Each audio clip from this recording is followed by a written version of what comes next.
Assalamualaikum warahmatullahi wabarakatuh. Waalaikumsalam warahmatullahi wabarakatuh. Apa kabarnya hari ini Anda semua? Alhamdulillah Pak, baik. Baik Pak. Baik Pak. Nah, Bapak harap juga semoga baik-baik saja dan selalu dalam keadaan sehat walafiat. Nah, Bapak absen dulu ya untuk cek hadirannya. Nofri Sultani.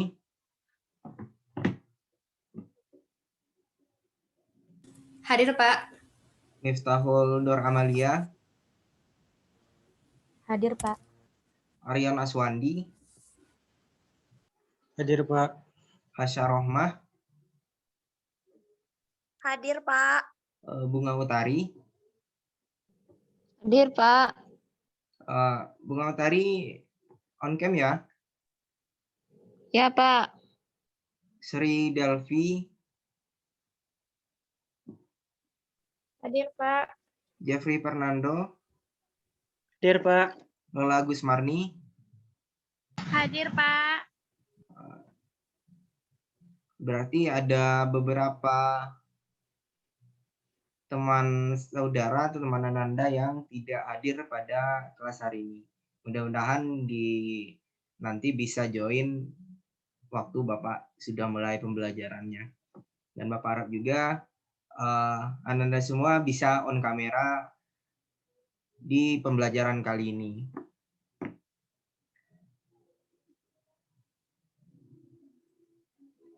Nah, Anda semua di sekarang ini, di pertemuan kali ini kita masih berada di suasana pandemi COVID-19 atau sering kita sebut corona.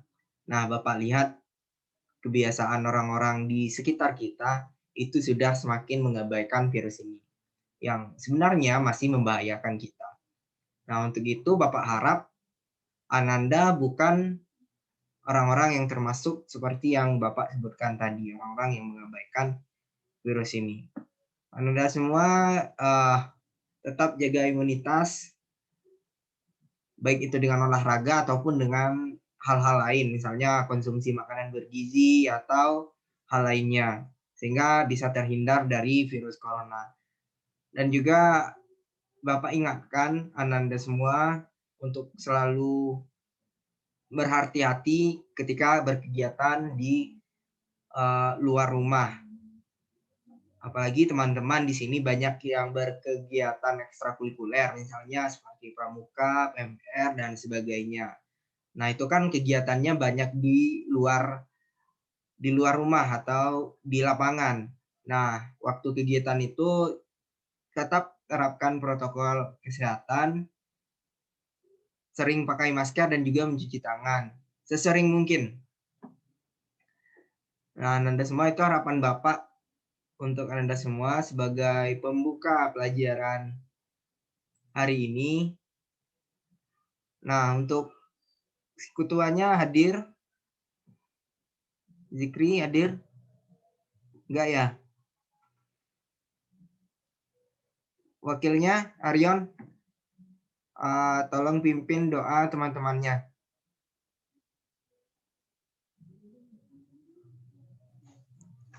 Baiklah, sebelum kita memulai pembelajaran pada sore hari ini, langkah baiknya kita melanjutkan doa menurut kepercayaan kita masing-masing. Berdoa mulai.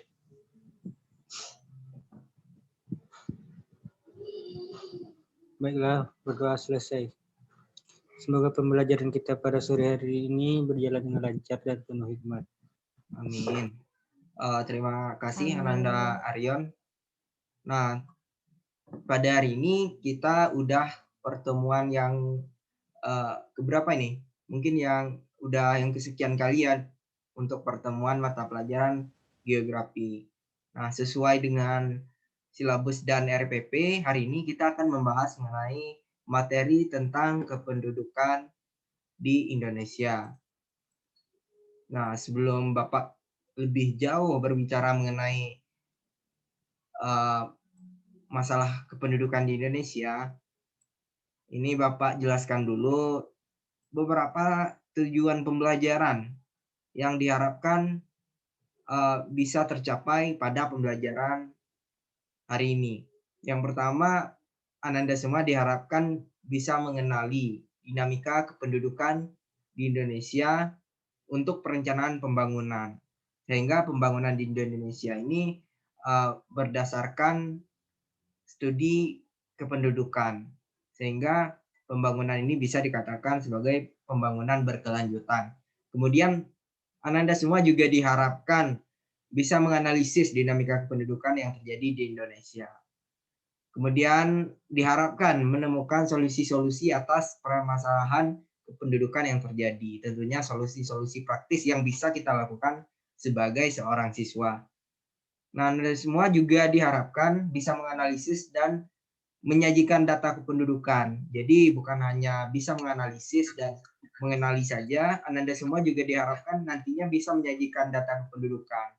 Yang mana data kependudukan itu nantinya bisa sebagai referensi Ananda semua untuk menemukan solusi-solusi atas permasalahan kependudukan yang terjadi di Indonesia. Nah, Ananda semua materi mengenai kependudukan ini sangat penting ya untuk kita karena peranan pendidikan kependudukan dapat mengatasi masalah permasalahan kependudukan. Karena isu permasalahan kependudukan bersifat universal dan memiliki spektrum yang sangat luas dalam tata kelola kehidupan umat manusia di muka bumi. Nah, kita berbicara mengenai masalah kependudukan. Ada masalah dan penduduk. Nah, penduduk itu siapa? Tentunya penduduk itu adalah warga negara.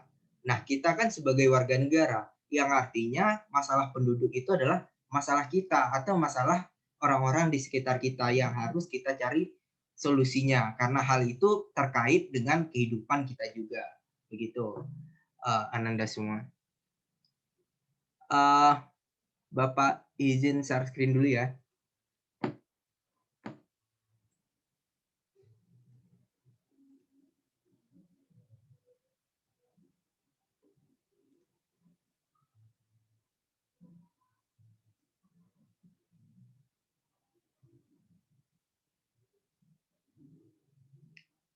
Udah muncul share screen Bapak? Udah, Pak. Udah, Ya. Pak. Udah, Pak. Ya, Pak.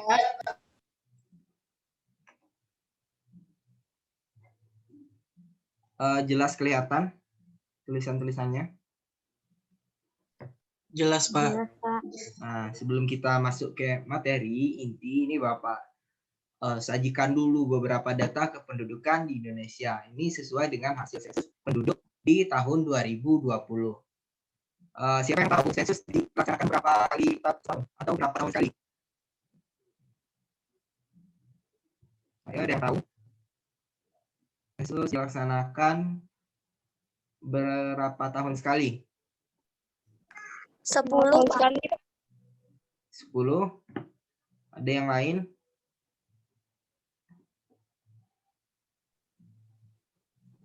Ya, betul. 5 kali tahun sekali.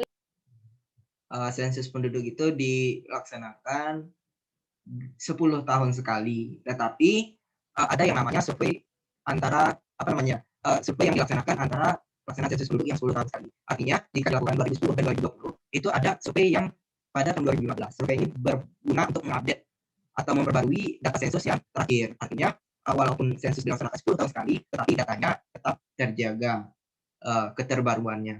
Nah, teman-teman, ini adalah hasil sensus penduduk 2020 yang mana jumlah penduduk di Indonesia itu mencapai 270,20 juta jiwa. Nah, dibandingkan dengan sensus penduduk tahun 2010, penduduk Indonesia ini bertambah sebesar 32,56 juta jiwa dalam 10 tahun, bertambah 32,56 juta jiwa. Nah, ini ada laju pertumbuhan penduduk 1,25%, kemudian penduduk usia produktif 7,72%, yang artinya Indonesia saat ini sedang mengalami masa bonus demografi. Ada yang tahu bonus demografi itu apa? Tahu, Pak. Coba Hasya, apa itu bonus demografi? Bonus demografi menurut saya itu usia produktif lebih banyak daripada usia non produktif, Pak. Ya, Mungkin itu, Pak. artinya bonus demografi ini di mana suatu negara itu dalam suatu masa itu mempunyai penduduk yang usia produktif itu besar. Usia produktif ini 15 tahun sampai dengan 64 tahun. Nah, hasil sensus penduduk kita itu 70% penduduk Indonesia merupakan penduduk usia produktif. Nah, usia produktif ini atau bonus demografi ini bisa menjadi keuntungan bagi Indonesia, tetapi bisa menjadi malapetaka bagi Indonesia. Ketika negara bisa mengorganisir yang 70% ini, maka ini adalah sebagai bonus bagi negara. Tetapi jika yang 70% ini gagal diorganisir oleh negara, maka yang 70% ini malah akan menjadi beban negara, pengangguran akan banyak dan sebagainya. Apa suara Bapak udah jelas? Baru jelas Pak, tadi putus-putus. Mungkin jaringan Bapak di sini ya. Nah, kemudian kita lihat persentase penduduk lansia itu hanya 9% saja. Nah, ini ada persentase kependudukan di Indonesia yang terpadat masih di Pulau Jawa, sebesar 56% penduduk Indonesia itu tinggal di Pulau Jawa. Nah, ini adalah komposisi penduduk Indonesia. Komposisi penduduk Indonesia, kita lihat. Ananda rata-rata kelahiran tahun berapa? 2000, Pak. 2000, 2000, Pak. 2000, Pak. Coba kita cari di sini yang komposisi penduduknya itu kelahiran 2000. Itu ada di generasi Z. Nah, generasi Z ini adalah penduduk yang lahir antara tahun 97 sampai dengan 2012. Yang artinya Ananda semua ini adalah generasi Z. Tetapi sekarang ini itu masih hangat-hangatnya dengan kata-kata milenial. Semua orang mengaku sebagai milenial, mulai dari anak-anak sekolah sampai dengan orang-orang yang hampir masuk ke kategori tua itu mengaku dia masih milenial. Nah, sebenarnya anak-anak sekolah sekarang ini itu termasuk generasi Z, bukan generasi milenial. Itu harus diluruskan kepada Ananda semua, sehingga Ananda semua bisa menjelaskan kepada orang-orang di sekitar Ananda. Berhenti membranding diri sebagai milenial karena Ananda semua adalah generasi Z. Karena milenial itu penduduk yang lahir tahun 81 sampai dengan tahun 96. Nah, itu hasil sensus penduduk 2020. Data ini bisa teman-teman dapatkan dari BPS, dari Badan Pusat Statistik. Itu datanya lengkap, hasil sensus penduduk. Ananda semua bisa mempelajari lagi tentang penduduk, hasil sensus penduduk 2020. Bapak izin share screen lagi untuk materinya.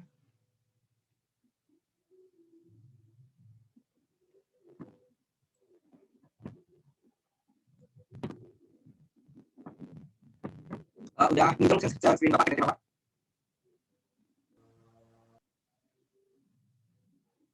Sudah, Pak. Sudah ya. Nah, jadi hari ini kita seperti yang dijelaskan di awal tadi, kita akan mempelajari tentang dinamika kependudukan di Indonesia. Nah, dalam materi ini beberapa submateri yang akan kita pelajari nantinya. Nah, konsep dan dasar kependudukan. Sebelum masuk materi, Anda semua tahu nggak kependudukan itu apa?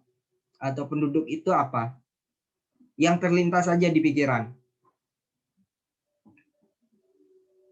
Mungkin jawabannya satu kata atau dua kata udah cukup. Yang penting yang terlintas ketika berbicara tentang penduduk, apa yang terlintas di pikiran Ananda? Saya, Pak. Ya, Saya, Pak. coba Miftahul. Penduduk adalah semua orang yang mendiami suatu daerah dalam suatu waktu atau jangka waktu tertentu. Oke, terima kasih. Ada Miftahul. Yang lain ada yang tahu?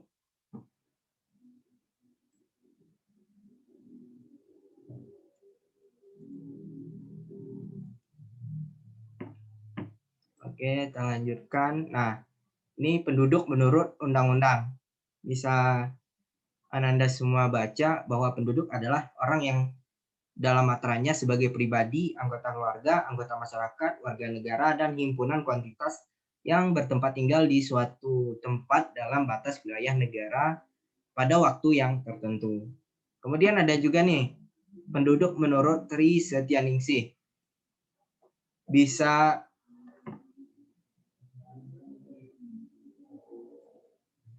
apa suara Bapak udah masih terputus-putus? Udah Tidak, enggak? Sudah tidak. Sudah tidak, Oke. Pak. Tadi Nah, ini ya. ada pengertian menurut Tri Setianingsih hampir sama dengan pengertian menurut undang-undang. Coba Apindila baca pengertian penduduk menurut Tri Setianingsih ini. Ya Pak,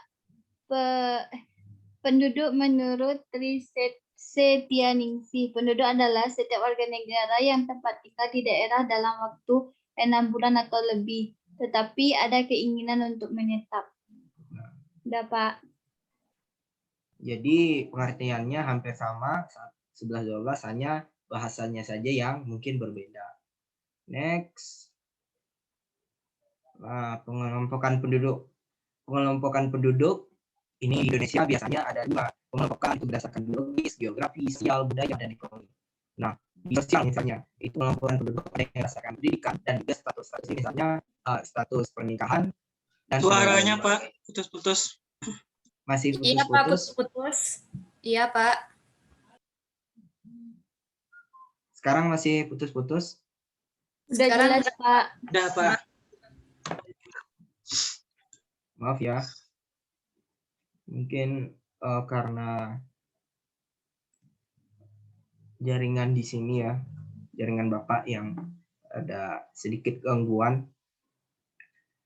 Oke, kita lanjutkan. Nah, sumber data penduduk dan proyeksi penduduk. Menurut Ananda, sensus tadi itu merupakan sumber data penduduk, bukan? Iya Pak. Ya, ada yang beranggapan bahwa sensus penduduk itu bukan merupakan sumber data penduduk, atau sepakat semuanya? Sensus adalah sumber data penduduk. Iya Pak, sepakat. Sepakat. Ya. Nah, kita lihat. Nah, selain sensus penduduk, itu ada survei penduduk dan juga registrasi penduduk sebagai sumber data kependudukan. Nah, kita lihat pengertiannya. Survei adalah salah satu metode menjaring data penduduk dalam beberapa peristiwa demografi atau ekonomi dengan tidak menghitung seluruh responden yang ada di suatu negara, melainkan dengan cara penarikan sampel sebagai kawasan yang bisa mewakili karakteristik negara tersebut. Nah, survei ini cara pendataannya hampir sama dengan sensus, tetapi kalau sensus ini secara keseluruhan pendataannya.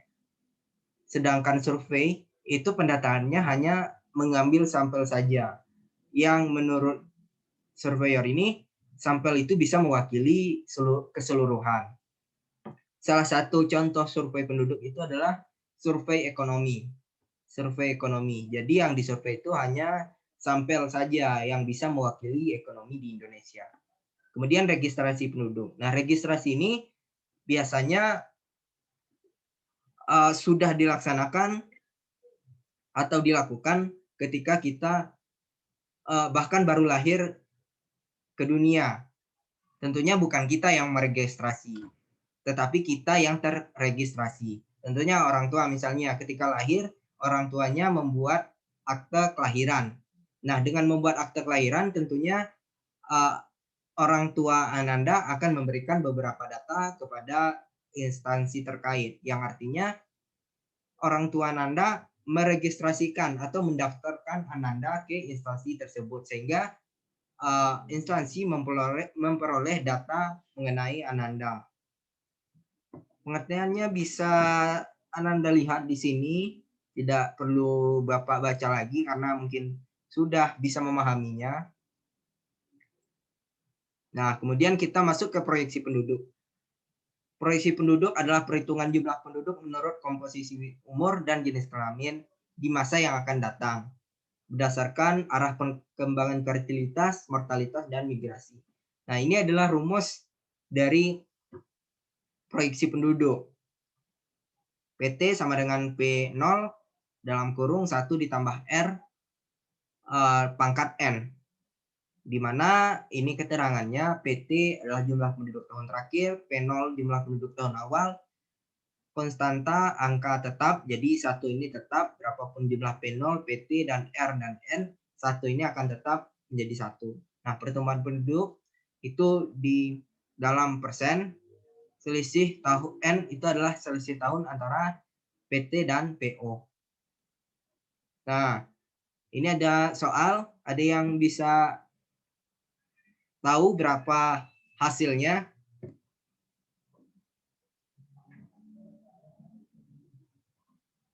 Hasilnya, Pak? Ya, mungkin kalau Silva berkenan untuk menjelaskan cara mencarinya, boleh juga. Hasilnya juga boleh.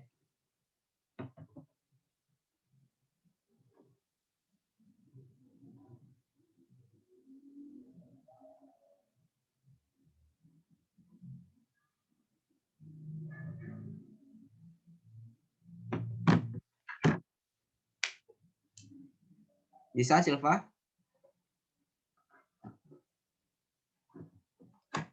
Hasilnya, Pak? Iya. Iya hasilnya. 287.307.000. Sama Pak. Sama, Iya, Jeffrey? Pak. Iya Pak. Yang lain gimana? Sama juga mungkin ya, karena hitungannya tidak terlalu rumit, jadi bisa dihitung secara cepat.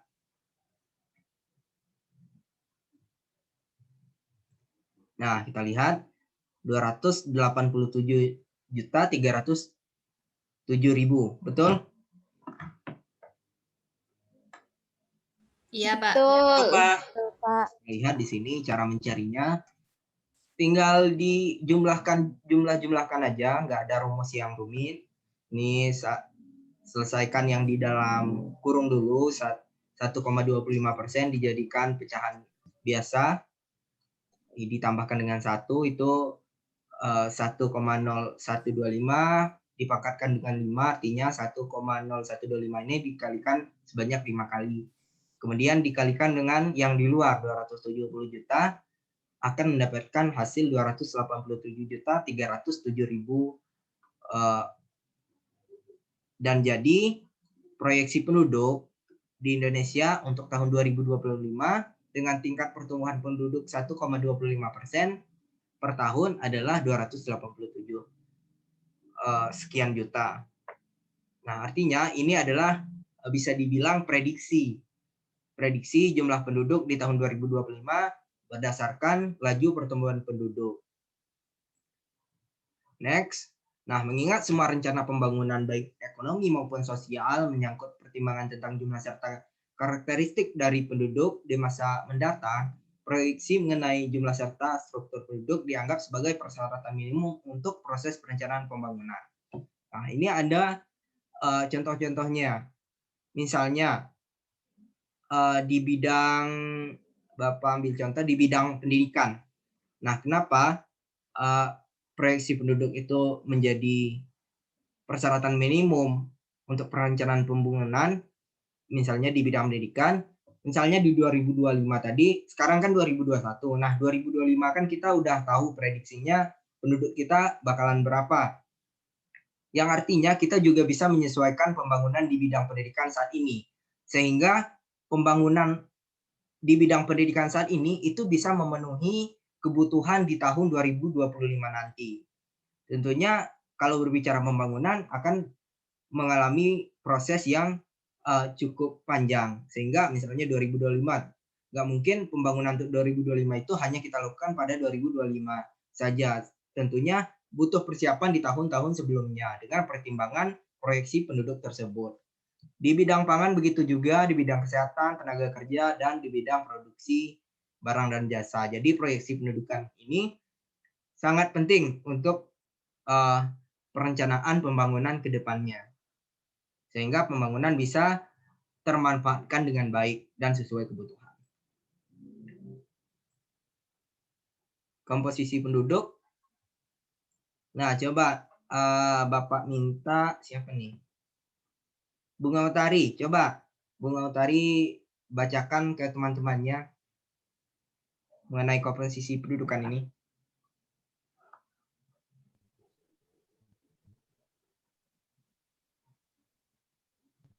Betul, Pak.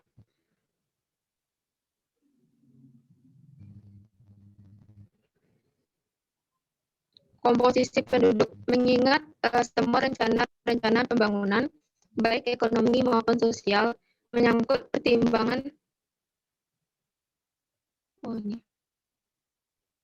komposisi penduduk adalah mengelompokkan penduduk berdasarkan kriteria tertentu, seperti mengelompokkan penduduk berdasarkan umur, jenis kelamin, mata pencarian, agama, pendidikan.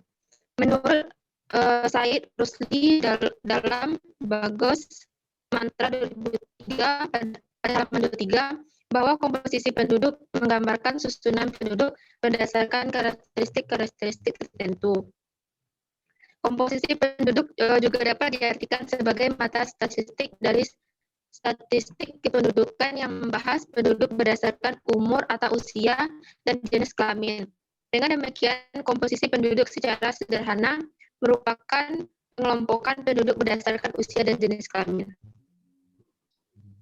Oke, terima kasih Bunga.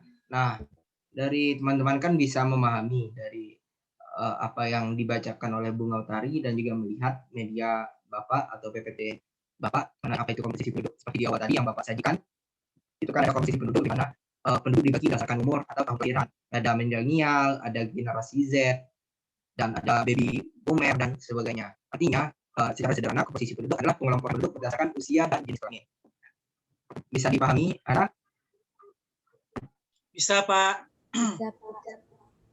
Bisa, Pak. Nah, jenis komposisi penduduk. Nah, komposisi penduduk itu tidak sebenarnya pada dasarnya tidak hanya berbicara mengenai jenis kelamin dan juga usia saja, tetapi bisa di yang lainnya juga. Tetapi umumnya yang dipakai itu berdasarkan jenis kelamin dan umur. Nah, ini contoh beberapa komposisi penduduk, bisa berdasarkan karakteristik demografi, karakter sosial, karakteristik ekonomi, karakteristik geografis. Misalnya, ini satu contoh, Bapak contohkan, berdasarkan karakteristik sosial. Misalnya, penduduk digolongkan berdasarkan tingkat pendidikan dan status perkawinan. Nah, kita bisa mengkomposisikan bisa mengkomposisikan penduduk berdasarkan pendidikan. Misalnya, komposisi penduduk Indonesia yang masih sekolah itu berapa, atau yang masih SMA berapa, yang masih SMP berapa, masih yang SD berapa, dan juga selanjutnya kemudian status perkawinan. Nah, berapa sih penduduk Indonesia yang statusnya belum kawin, kemudian sudah kawin, kemudian ada yang cerai dan sebagainya. Itu bisa dikomposisikan. Artinya kembali tadi seperti yang Bapak sampaikan bahwa komposisi adalah pengelompokan. Jadi ingat saja komposisi sama dengan pengelompokan.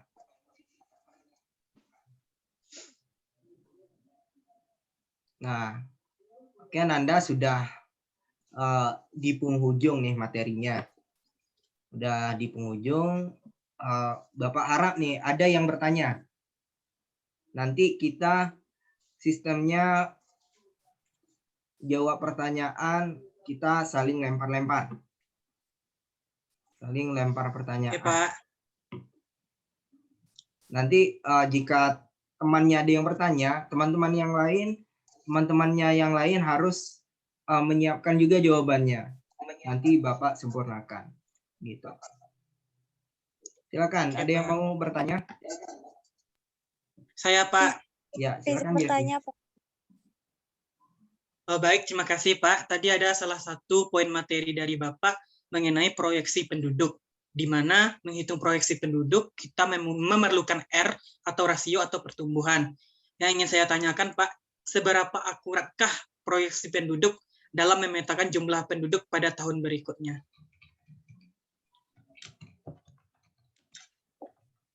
Oke, Pak.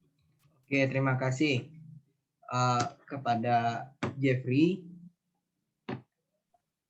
Maunya langsung dijawab atau kita tampung dulu nih? Ada yang masih ada yang mau bertanya? Enggak? Izin bertanya, Pak. Siapa nih? Hasya. Hasya, Pak. Oke, silakan Hasya. Nah, tadi Bapak kan telah menjelaskan bahwa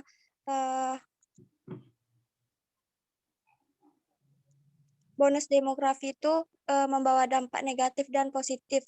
Jadi menurut Bapak dan teman-teman, mana dampak yang paling besar? Apakah dampak positif bagi suatu negara atau dampak negatifnya? Mungkin itu, Pak. Gimana? Tadi terputus Hasya suaranya.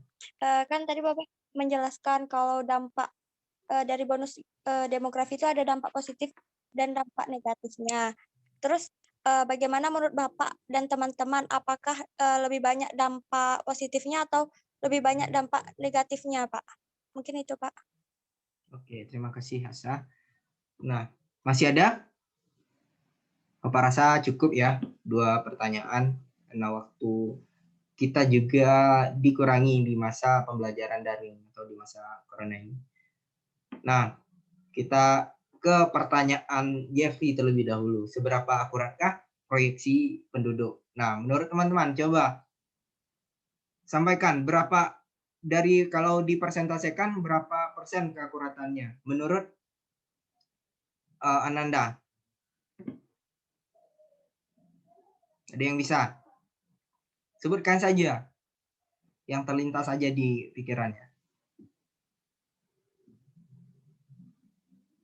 Coba yang belum on kamera, silakan on kamera. Ini udah di penghujung nih. Masih nggak mengaktifkan kameranya juga. Bentar lagi kita udah selesai. Silakan yang belum mengaktifkan kamera. Nanti ini mau masuk YouTube nih pembelajaran kita hari ini. Biar nampak semua di YouTube. Jangan lupa subscribe ya YouTube Bapak. Siap, Pak. Siap, Pak. Oke, nah berbicara mengenai akurasi penduduk, kalau akurasi, kalau kita berbicara prediksi itu tidak mungkin 100% keakurasiannya. Dan kita juga tidak bisa menentukan nih berapa sih akurasi dari proyeksi penduduk yang kita lakukan. Yang bisa kita lihat itu adalah kontrol dari pemerintah bagaimana dalam menjaga pertumbuhan penduduk. Begitu. Proyeksi penduduk itu kan dihitung berdasarkan laju pertumbuhan penduduk. Laju pertumbuhan penduduk tadi itu sekitar 1,25%. 1,25%. Yang artinya dalam 10 tahun dari 2010 sampai 2020 itu laju pertumbuhannya 1,25% pertambahan penduduknya. Nah, itu dijadikan dasar untuk proyeksi kependudukan selanjutnya untuk 2025.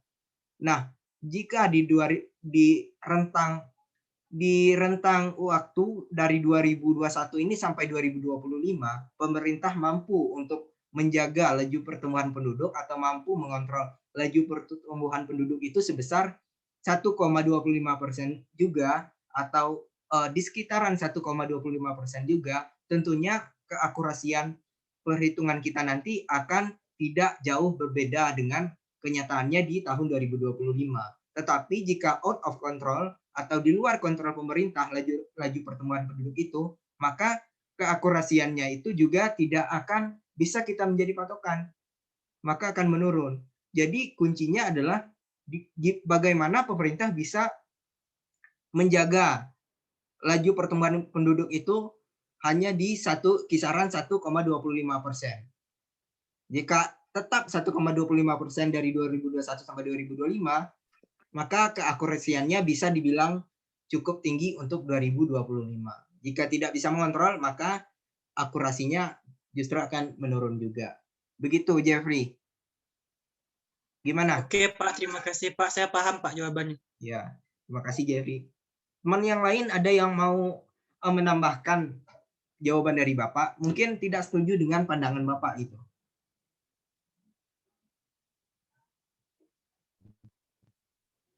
Ada? Mungkin udah Setuju semua ya? Atau takut tidak menyetujui? Oke, kemudian pertanyaan dari Hasya tadi. Pertanyaan Hasya tadi mengenai bonus demografi ya. Banyak buruknya atau banyak positifnya gitu ya Hasya? Iya, Pak. Nah, banyak buruknya atau banyak positifnya. Nah, itu sebenarnya jawabannya hampir sama dengan pertanyaan Jeffrey tadi. Tergantung pemerintahnya gimana, penduduknya gimana, bagaimana kontrolnya. Bisa kedua efek itu sebenarnya kemungkinan untuk ada efek buruk dan ada efek jeleknya itu kemungkinan untuk terjadi secara bersamaan itu sangat kecil. Jadi pemerintah jika bisa mengorganisir atau mengatur bonus demografi itu, maka itu akan menjadi suatu efek positif bagi Indonesia. Contohnya apa? Kontrol yang baik. Misalnya yang 70% itu, penduduk yang 70% itu pemerintah mampu untuk mendidiknya dan warganya juga mau dididik gitu. Bukan hanya pemerintah saja yang bisa mendidik, tetapi warganya juga mau dididik gitu. Diasah kemampuannya. Nah, kita lihat sekarang contohnya pemerintah dalam upaya menginisiasi atau memanfaatkan bonus demografi itu sekarang ada namanya program prakerja yang dapat duit itu yang 600.000 kalau nggak salah, ada beberapa gelombang. Nah, itu sebenarnya kan hakikatnya bukan mendapatkan uang, tetapi kita akan dilatih di sana. Bahwa itu adalah salah satu cara pemerintah melatih para penduduk usia produktif. Yang boleh mengikuti kegiatan itu kan cuma usia produktif aja yang bisa lolos. Yang artinya pemerintah sedang berupaya untuk mengorganisir atau mendidik atau melatih kemampuan dari penduduk usia produktif itu sehingga nantinya bisa menjadi penduduk yang berkualitas dan mampu menunjang terlaksananya negara ini dengan baik. Nah, jika itu gagal, maka semuanya akan menjadi beban negara. Pengangguran akan banyak dan sebagainya. Nah, kalau kita lihat sekarang ini, mana yang banyak tentunya masih dalam proses masih dalam proses ditingkatkan kualitasnya yang bonus demografi itu. Pengangguran kalau kita lihat datanya sudah ada penurunan dari tahun ke tahun yang artinya upaya pemerintah itu cukup berjalan dengan baik. Namun tentunya dalam mengurangi pengangguran dengan jumlah penduduk yang banyak itu tidak akan mudah. Butuh waktu yang cukup lama. Begitu Hasya. Gimana? Bisa? Baik, Pak. Oke, terima kasih Hasya. Dari yang lain ada yang mau menambahkan? Saya, Pak. Oke, silakan Jeffrey. Baik, sebelumnya saya setuju dengan pernyataan Bapak bahwa untuk bonus demografi itu tergantung kepada pemerintah yang bertugas dalam itu. Nah, namun kalau menurut saya, menurut pandangan saya, bahwa bonus demografi itu lebih banyak dampak positifnya dibandingkan dampak negatifnya. Kenapa? Karena ketika kita lihat piramida penduduk, di mana dikatakan bahwa bonus demografi itu suatu keadaan di mana usia produktif lebih banyak dari usia non-produktif. Artinya usia produktif ini dapat menjadi angkatan kerja, tenaga kerja bagi negara yang berdampak kepada income seperti PDB dan GDP dan lain-lain. Nah, namun benar yang katakan Bapak, jika tidak diikuti dengan pelatihan keterampilan, itu akan berdampak kepada yang namanya bencana demografi. Jadi kalau misalkan kita belum ada pelatihan dan belum melakukan berbagai keterampilan yang diberikan oleh pemerintah atau pihak lainnya, itu akan menimbulkan bencana demografi. Jadi dampak positif dan negatif dari bonus demografi di sini itu imbang menurut saya. Terima kasih, Pak. Oke, terima kasih. Sangat bagus sekali Jeffrey mengaitkan dengan sektor ekonomi, di mana bisa berdampak kepada PDRB. Gimana yang lain? Ada lagi yang mau menambahkan? Alhamdulillah hari ini siswa di kelas ini cukup aktif semua. tetapi banyak yang nggak aktif kamera gitu. Sekali lagi ya, kalau bisa kameranya diaktifkan. Oke. Masih ada pertanyaan? Kalau tidak ada, Bapak lagi nih yang mau bertanya.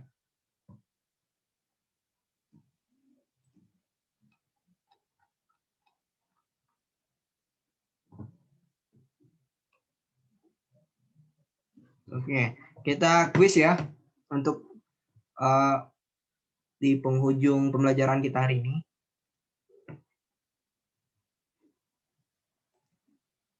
Sebentar, Bapak setting dulu. Oke.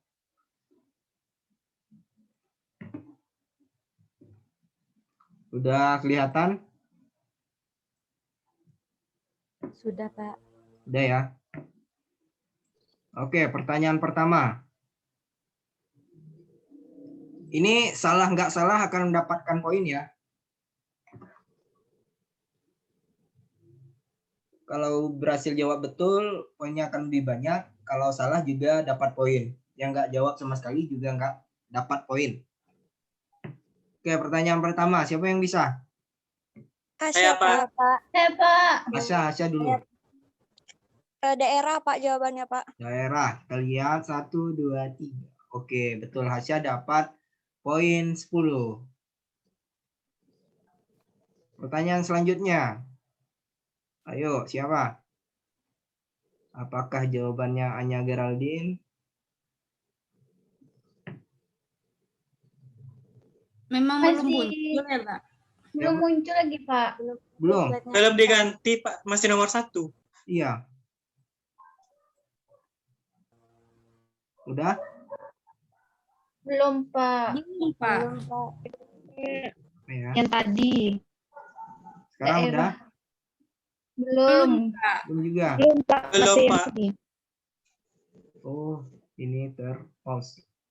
Nah, udah. Udah, Pak. Udah ya. Siapa yang bisa? Saya, Pak. Saya. Siapa tuh? Silva? Iya, Pak. Ya, silakan. Tri Setianingsih, Pak. Oke, jawaban betul dari Silva.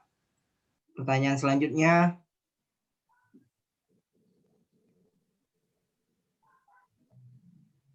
Yuk. Susenas. Ya. Nggak tahu.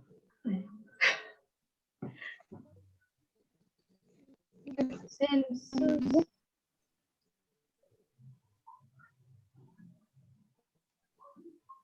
Udah dijawab, Pak. Belum. Apa Susenas? Susenas. Nah, betul. Tadi kan udah Bapak bilang kan di survei Tadi tadi. admin udah jawab tuh, Pak. Iya. Tetapi kan masih ragu, masih nanya Bapak Susenas nggak, Pak? Kan Bapak nggak tahu juga. Lanjut, Pak. Lanjut. Kemudian nih. Poin. Cukup pendataan di poin. Pak, pemerintah ya, Pak. Iya. Lihat Dari masyarakat. salah. Kesadaran Dari masyarakat. masyarakat. Itu kan kalau registrasi penduduk kan masyarakatnya yang Oh, iya. meregistrasi. Oke, selanjutnya. Nah, ini. Terlihat rumit tapi mudah. Saya, Pak. Saya, Pak. Silakan Silva dulu. Dila dulu, Pak. Ya udah Dila aja. D, Pak. D, Pak.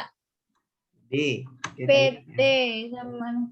Oke, betul untuk Dila.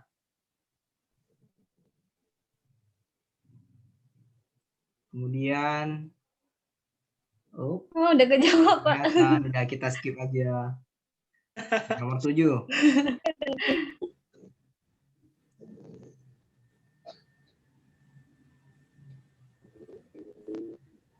Oke, tadi di poster awal tadi, di awal-awal. Poster hasil penduduk 2050 jawabannya. 56. Berapa?